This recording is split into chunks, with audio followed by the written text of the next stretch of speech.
We wish to caution again, as we have done all the time, against involvement in examination malpractice. We have already stated that the act of the board will bite, and right from the beginning of this examination period, I'm grateful that the press, you have loudly published the news of those who have been arrested, those who have been arraigned in court, and those who have been remanded. I want to thank you because this is creating awareness of the dangers of involvement in examination malpractice, and quite a number of people are having a change of mind. So we will continue to request your cooperation to loudly report these whenever we come across them. We have knowledge that people have set up social media groups with the intention of sharing what they purport to be PLE. In fact, they have already been sharing. We've a few days ago just picked a few more, and because of what you have reported, some of the groups that had set themselves up have actually disbanded, the social media groups. One group that has been calling itself Directors Group Stroke Beans, that's the name they were using, after reading what happened to some of their colleagues, they have not given up, but they have changed their names. Their social media group is now called Board of Governors, and there are 358 members on that group. So we are following them up to make sure they do not disrupt the examination in any way. So we want to warn them that the only way to get candidates to pass the exam, whether PLE or any other examination, is to ensure that they are taught, and they are taught properly. When it comes to the examination, we would wish to ensure that the candidates are given time to write these examinations themselves. The mission of the board talks about conducting a valid and reliable examination. The results of examinations cannot be reliable if there are candidates who are being given unfair advantage over the others. We want to remind them that if they are arrested, the fines are quite stiff. We are hoping that those who have been remanded and are going to be produced in court soon, we hope the judicial officers will use their discretion to impose custodial sentences, or at least ensure that if they are going to be fined, they are given a fine as stiff as possible in accordance to the UNEB Act Section 25, subsections 1, 2, and 4. These impose sentences of up to 10 years and 20 million shillings fine, or both.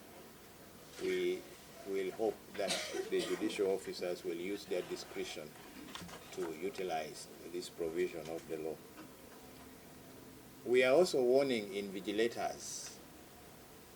Quite often, when an examination malpractice is detected at an examination center and results of candidates in the center are cancelled, during the hearing, we invite the invigilators who were on duty, and sometimes a scout who had been posted to that center, and they will come and tell us that, well, yes, I was in the center, but I did not see anything.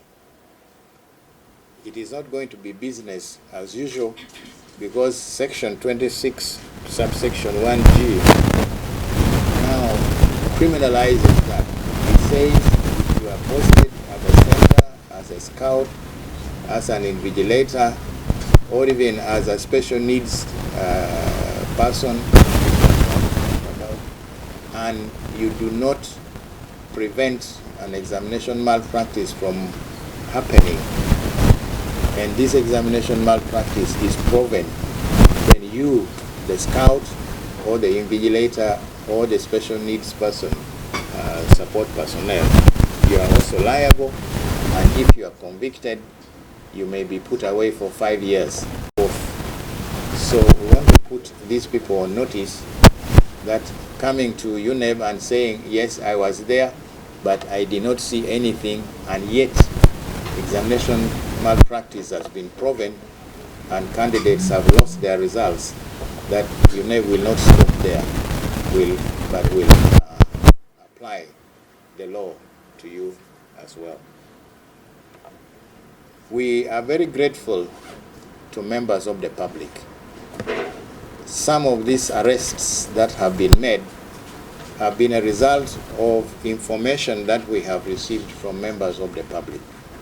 And we want to encourage anyone who may have information which they think, if UNEB received, would facilitate a smooth conduct of the examination, to feel free to use the toll-free number 0800 111 427. That is 0800 111 427 or 0800 211 077. These two lines will be, there will be somebody, there will be people on these lines receiving these calls almost all the time. And whoever gives us information will be protected under the whistleblowers policy of the board. The board requests local governments and political leaders in all our examination districts to take very keen interest in the conduct of these examinations, both PLE and UACE, and to do all in their powers to ensure that the conduct of the exam in their districts is smooth. I want to appeal particularly to the chief administrative officers and request them to avail the necessary logistics in terms of transport, to use the vehicles that are available in the district to support a smooth distribution of the question papers for PLE and the collection of the scripts. We would want to appeal for cooperation from these people. On Friday, this last Friday, when our district monitors were in the field holding meetings with the head teachers of primary examination centers and the chief invigilators in the districts, in one of our districts, a very senior district leader stood up to speak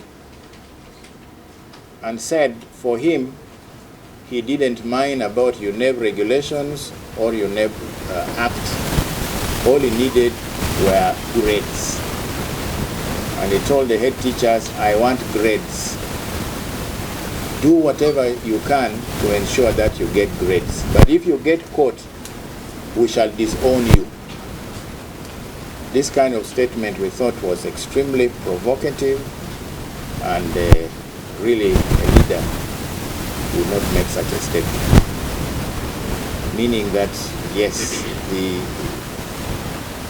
head teachers were being encouraged to go out there and devise means of cheating so that the candidates can get these cooked up grades.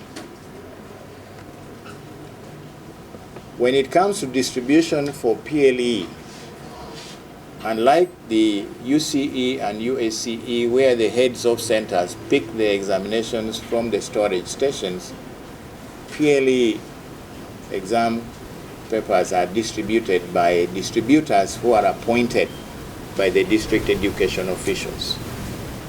And I am also appealing to the chief administrative officers to ensure that within their districts, those that are going to be entrusted with the sensitive work of distributing examination papers to the schools and collecting scripts are those people who can be held accountable.